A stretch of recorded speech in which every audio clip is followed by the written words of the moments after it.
Have you ever, like, sat at your computer, typed some massive complex question into ChatGPT, and just watched it spit out this perfectly formatted answer at lightning speed? Oh, yeah.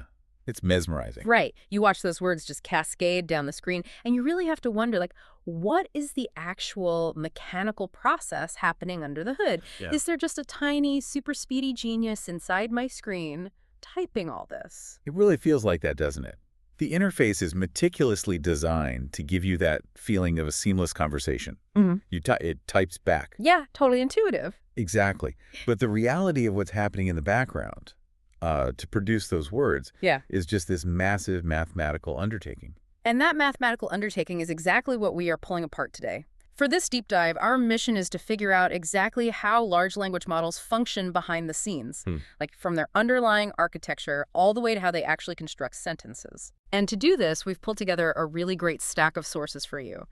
We're looking at a historical timeline of AI from Wikipedia, Ian Horowitz's quick reference guide for understanding AI, this really interesting breakdown of AI myths from CTO magazine, and a fascinating concept from MoveWorks called the stochastic parrot.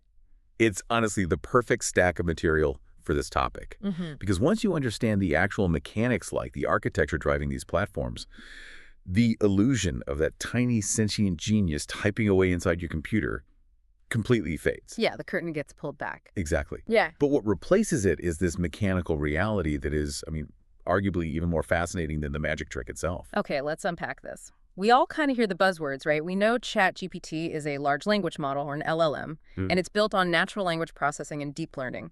Ian Horowitz's quick reference guide covers all that foundational architecture. But what I found really striking wasn't the basic terminology. It was the staggering scale of the training phase. Oh, the scale is unbelievable. Right. We aren't just talking about, like, feeding it a couple of encyclopedias. According to the Wikipedia timeline, this whole era of generative AI was only unlocked by the explosive growth of the internet. Developers just scraped billions of pages of text. Yeah, billions. And that scale is really the only reason the platform works as well as it does. When we talk about deep learning using these multi-layer neural networks, it's really helpful to visualize what those networks are actually doing with those billions of pages. Okay, so if it's trained on all those billions of pages, is it like a student who has just read every single book in the massive library? Well, no, that's the thing. They aren't reading for comprehension. Wait, really? Because it feels like they understand what I'm asking. I know it does. But they're really just functioning as intricate computational filters that process all that data mathematically. During the training phase, the model is just mapping out the relationships between words across that colossal data set. So it's just building like a giant map. Exactly. It's building a massive multidimensional web of statistics. But reading isn't the same as understanding. Does it actually know what it's reading? Like if it reads a book on history, does it know history? No, not at all. And CTO Magazine's breakdown of AI myths hits this head on with their myth number 2, which is the idea that AI can think and feel. There is zero actual comprehension happening there. None. None. It's entirely a data-powered algorithm. It doesn't know what it's reading. It's simply cataloging how often certain words appear near other words. The reality is there's no humanity or true understanding in the platform at all. Wow. Okay, so if the AI doesn't actually understand the giant library of books it just read, how is it able to write such convincing human-like responses? I mean, my mind is kind of blown here. Right, and that brings us to the mechanics of prediction. Because it doesn't comprehend concepts, it has to rely on pure probability to generate those responses. Okay. This is where that concept from the MoveWorks source comes into play. They describe this kind of AI as a stochastic parrot. A stochastic parrot. I love that term. What does it actually mean, though? So stochastic just refers to a system that has a random probability distribution. Basically, it's driven by statistics. And a parrot, of course, perfectly mimics human speech without actually understanding the meaning behind the words it's squawking. Right, like a bird saying hello doesn't know it's greeting you. Exactly. So at its core, ChatGPT is just a highly advanced probabilistic text generator. It uses statistical relationships and what researchers call word co-occurrence statistics, which it learned from its massive training data, to convincingly generate human text. It's just predicting sequences. Yeah. It predicts sequences of words that mimic its training data. MoveWorks gives this really great specific example. Imagine the AI only ever saw the phrase, Paris is the capital of France, during its training. Okay. It learns the high statistical probability of that exact sequence. But it might really struggle to logically deduce that France is the country where Paris is the capital. Wait, just because the words are flipped? Yeah, because it doesn't understand the physical concept of geography or cities. It just knows the statistical probability of the first sequence. Without enough contextual diversity in its training data, it can't make that logical leap. Here's where it gets really interesting. It sounds to me like it's just an insanely powerful version of a smartphone's autocomplete. That's a really good way to think about it. So you're telling me it's basically just guessing the next word in a sequence, like over and over. I am. I mean, MoveWorks literally describes these outputs as well-tuned, probabilistic word salads. Word salads. That's hilarious. It is. And we really have to clarify the difference between the two phases of its existence here. Yeah. You have the training phase, where it's absorbing those massive data sets and building the probability map. It's not answering anything yet. Right, it's just doing math. Exactly. And then you have the inference or generation phase. That's when you actually ask it a question. It uses all that probability it learned to just predict the next sequence of words for you, the user. But wait, simple autocomplete on my phone is usually terrible. I mean, it's funny, but it's terrible. It guesses completely wrong words all the time. Oh, absolutely. So why is ChatGPT so incredibly accurate and coherent over, like, 4 long paragraphs? There has to be something more going on than just basic probability. There is. And the Wikipedia source points to a very specific historical breakthrough for this. Before 2017, the bots you talk to essentially had the memory of a goldfish. I remember those. They were awful. Right. Because older models process text sequentially, from left to right, one word at a time. So by the time you got to the end of a long prompt, the bot had literally forgotten what the beginning of your sentence was about. It lost the thread. Exactly. But in 2017, some researchers at Google published a landmark paper titled, Attention is All You Need.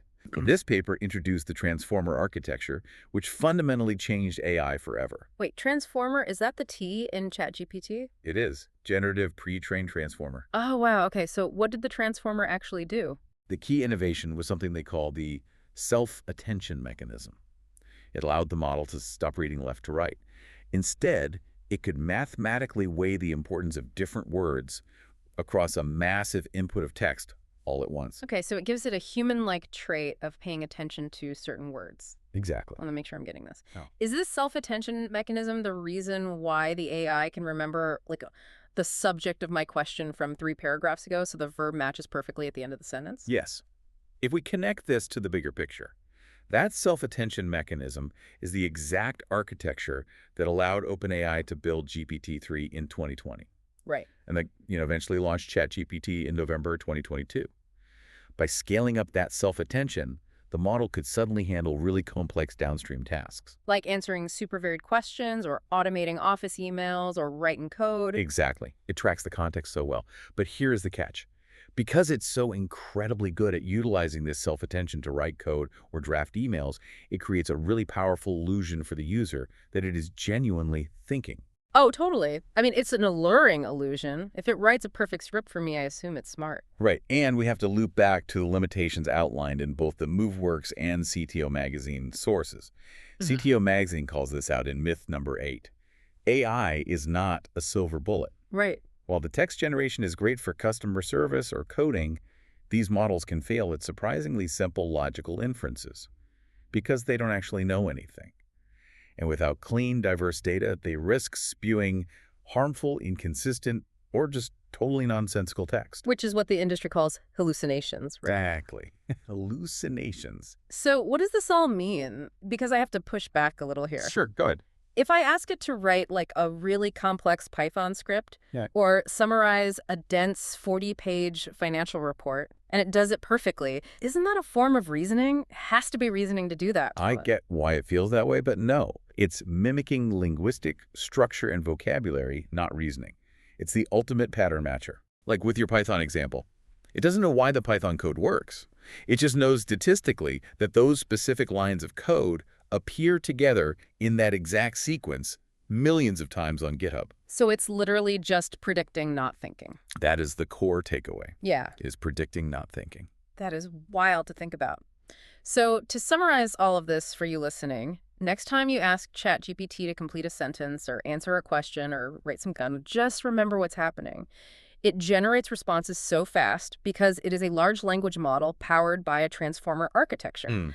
It leverages that self-attention mechanism and pure probability to just predict the next word in a sequence based on massive internet-sized data sets. You aren't talking to a sentient being. Not at all. You're interacting with a masterful statistical engine, a Hmm. brilliant, lightning-fast stochastic parrot. That's a perfect summary. And before we wrap up, I do want to leave you with a final, slightly provocative thought to mull over. Oh, I love these. Let's hear it. This is drawn from the Wikipedia source on the history of AI.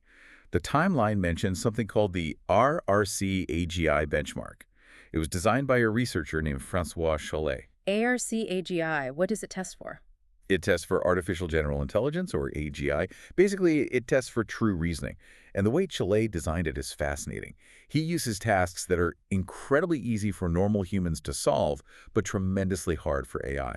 Hard for AI because they only use pattern recognition. Exactly. And Chollet noted that true AGI arrives when the act of creating these tasks that are easy for us but hard for AI, becomes impossible. Wow, okay. So here is the question. If current models are fundamentally just predicting text based on past statistics, rather than actually understanding concepts, Right. will simply feeding them more data ever bridge the gap to true reasoning? Or, by just scraping more and more pages, are we really just building a faster, louder parrot? Man, that is a heavy question to end on, but it completely changes how you look at the screen the next time you type a prompt. Thanks for joining us on this deep dive, and we will catch you next time.